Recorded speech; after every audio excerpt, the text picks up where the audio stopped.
Part 1, The Silence Before the Storm. It began not with a brushstroke but with a scream. Not from Henri Matisse, but from the silence that surrounded him. A silence so thick, so suffocating, it felt painted in tar. The year was 1890, and the city of Beauharnais-en-Vermandois in northern France was still licking the wounds of a century broken by revolutions and war. Snow fell on cobblestone streets like ash, soft and eerie, as if the world itself mourned something unspoken. Inside a modest brick home, a young man sat at a window, his fingers trembling not from cold but from something much deeper. Illness had struck him like a thief in the night, stealing the future he thought he wanted. Henri Matisse, a law clerk turned invalid, watched life pass by as others walked freely under the sky. He had never intended to be an artist.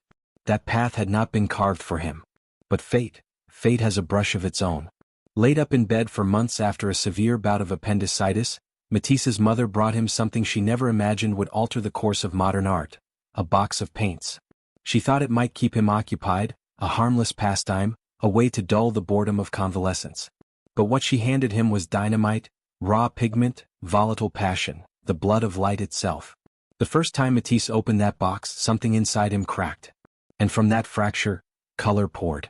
He began painting obsessively, awkwardly at first, but with a hunger that devoured him.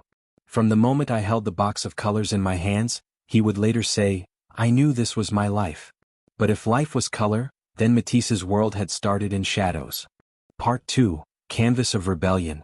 Henri Matisse didn't grow up with the smell of turpentine in his nose or the sound of brushes scratching canvas in his ears.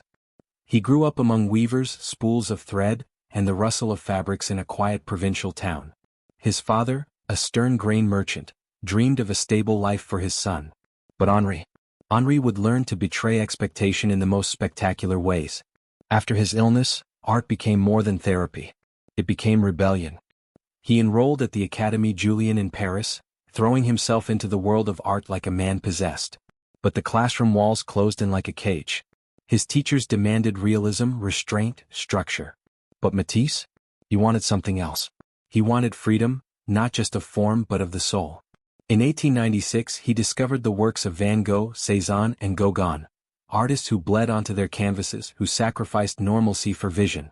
It was as if someone had opened a window in a burning room. But with liberation came isolation. Matisse's early works confused critics. Friends left. Family disapproved. He painted faces in jarring hues of green and red. He shattered perspective. His work was called savage, primitive, unrefined. And that's how the name Fauvism was born. The wild beasts. A label meant as an insult. Matisse wore it like armor. The world mocked him, but he pressed forward. He painted with the desperation of someone who feared that if he didn't create, he might disappear. And in his most personal moments he began painting not what he saw, but what he felt. Rooms flooded with impossible color. Women with serene, otherworldly eyes. Still lives that seemed to pulse with hidden breath. His canvases were no longer depictions. They were declarations. Art was not about imitating life. Art was about redefining it. Part 3, The Color of Loneliness. By the early 1900s, Matisse was no longer a forgotten name whispered with disdain in gallery corners. He was a firebrand, an artist who had carved his place in the art world with a palette of bold, rebellious color. But fame, as it often does, arrived with cold fingers and heavy shadows. Despite growing recognition, Henri remained haunted by something that color alone could not mask: isolation. He had few allies in the Paris art scene. His rival, Picasso, loomed like a storm cloud. Their relationship was a tightrope stretched between admiration and envy. They visited each other's studios, measured each other's innovations with guarded glances. Where Matisse found tranquility in harmony, Picasso sought chaos in destruction.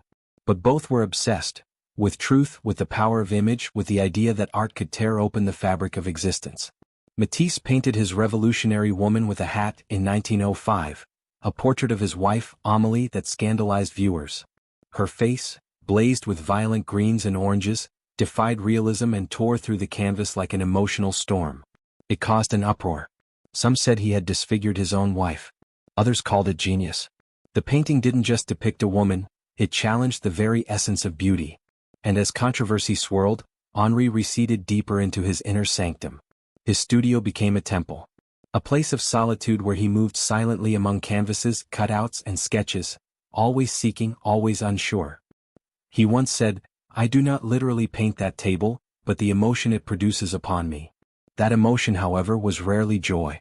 Amélie, once his muse and closest companion, began to fade into the background of his life. She managed the household, bore the weight of his eccentricities, but their love, so vibrant at first, withered beneath his obsession with work. Their separation years later would leave a permanent scar on Henri's heart, though he rarely spoke of it.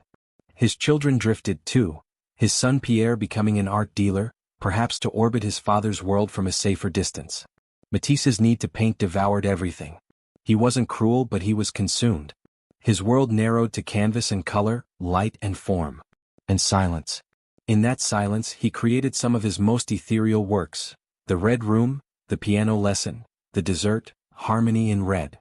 Paintings where space melted into itself, where time stood still, and where reality bent to his emotional will. But the color, always the color, hid a loneliness that words could not reach. Part 4. Cutting Through the Darkness. In the 1940s, the war spread across Europe like ink on parchment, staining everything it touched. Matisse, by then in his 70s, was no longer the young rebel of Fauvism. His body, once agile, was crumbling. A devastating operation in 1941 left him bedridden. He could no longer stand at an easel. For most artists this would have been the end. But for Matisse it was a rebirth. From the confines of a wheelchair, his spirit ignited with new fire. He picked up scissors instead of brushes, colored paper instead of oils. And from that limitation he birthed a second revolution, his cutouts. "Only what I created after the illness," he once said, "constitutes my real self, free, liberated." His studio transformed into a cathedral of color. Walls covered in bold shapes, leaves, birds, dancers, stars. The colors were brighter than ever, unapologetically joyful. And yet, it wasn't childish. It was transcendent. Like a man who, nearing the end of his life, chose not to look back in sorrow but forward, into light. One of the greatest works from this period was The Blue Nudes, fluid forms cut from painted paper, curves that carried decades of pain, longing, and spiritual peace. They weren't merely decorative. They were a prayer in color, a meditation on the female form, and a return to simplicity after a lifetime of complexity. His assistants described him as possessed. Despite age, despite illness, his eyes would gleam with excitement as he dictated where to pin each piece of paper. He could no longer climb ladders, so he orchestrated from below like a maestro, every shape a note in his silent symphony. And then came The Chapel of the Rosary in Vence. A deeply spiritual work, not in the sense of doctrine but of redemption. Matisse, once a man of doubt and distance from religion, spent years designing every element: the stained glass, the altar, the murals. He called it the masterpiece of my entire career. Here was a man who once shocked the world with wild brushstrokes and unblended color, now creating a chapel of quiet, radiant light. He told a visitor, "It took me a lifetime to learn how to draw like a child." The final line, the eternal color. In the final days of his life, Matisse no longer feared death. He had, in many ways, outlived it.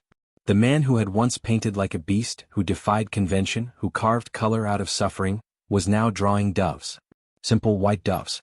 They filled his sketchbooks, his walls, his thoughts. They became his last obsession. Peace, purity, transcendence. The chaos of his early work had given way to serenity.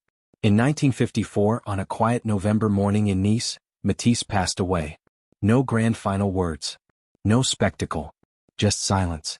The same kind of silence that lives inside his late works, the type that whispers rather than shouts. But his legacy? It roars. Henri Matisse didn't just paint. He taught the world how to see, how to find beauty in the bold, how to let go of control, how to create not from perfection, but from the soul. He remains a paradox, the joyful melancholic, the fragile revolutionary, the man who lost everything, and yet created works that feel like hymns of color. And in his own words, perhaps the most hauntingly beautiful farewell ever spoken by an artist.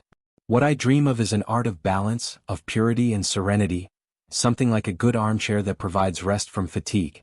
And maybe, just maybe, his art was not only his own chair of rest, but one for all of us, to sit, to breathe, to feel, to see the world if only for a moment through his eyes.